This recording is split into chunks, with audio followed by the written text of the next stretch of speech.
Ah ben, juste après nous, il y a encore le percussionniste avec ses timbales. Mais là, ce n'est que théorique parce que lui est seul et en hauteur, si bien que tout le monde le voit. Et quand il intervient, ben, ça s'entend jusqu'au dernier rang. Et alors là, chacun peut se dire... Tiens, les timbales! Quand c'est à moi, personne ne dit, tiens, la contrebasse. Parce que, n'est-ce pas, je me perds dans la masse. Évidemment, la musique, elle s'arrête pas comme ça. Notre Karl Böhm, par exemple, était alors à l'apogée de sa carrière. Ou Karajan, même les Français qui lui ont fait un triomphe dans Paris occupé. D'un autre côté, les déportés dans les camps de concentration avaient aussi leurs orchestres, pour autant que je sache. Auschwitz, Birkenau, Majdanek, Mauthausen, Ravensbrück, Treblinka, Dachau, Buchenwald, Bergen-Belsen, Sobibor, Struthof et les autres.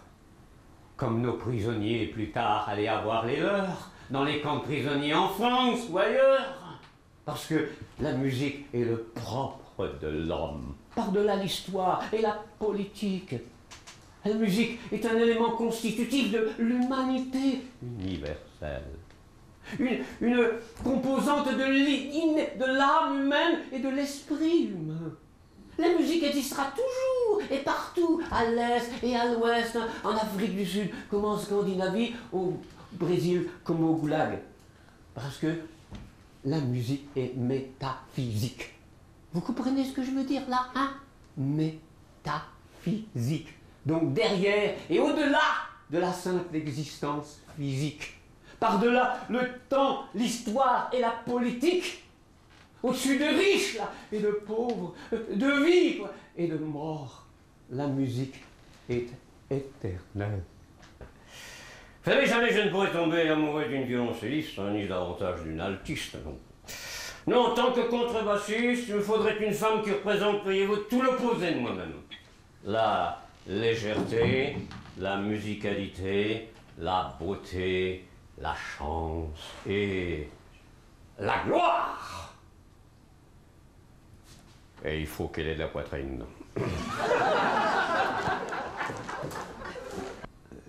Pensez-vous qu'une femme peut vouloir d'un type comme moi?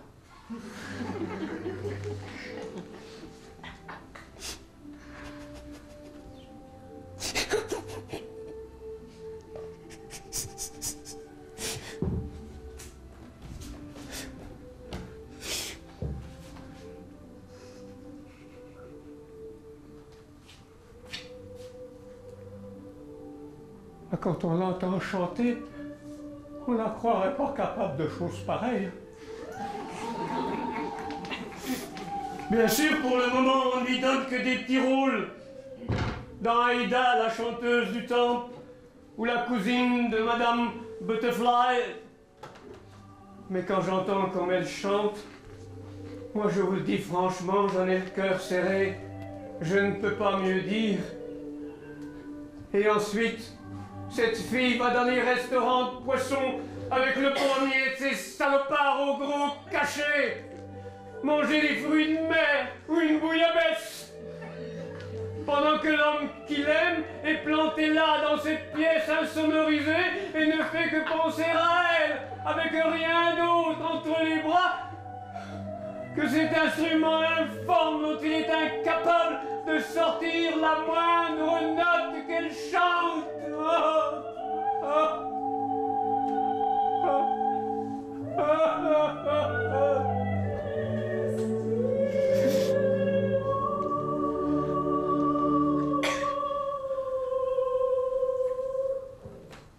Pourtant, par nature, je ne suis pas un homme d'instinct.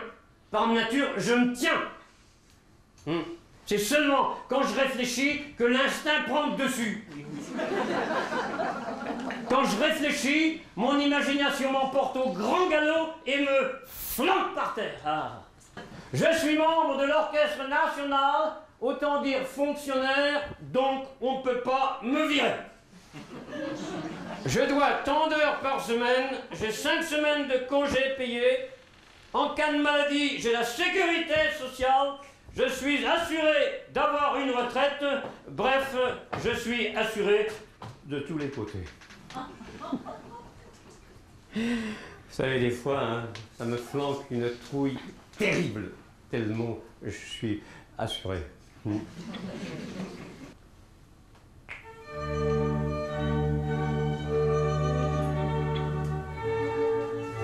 Mademoiselle,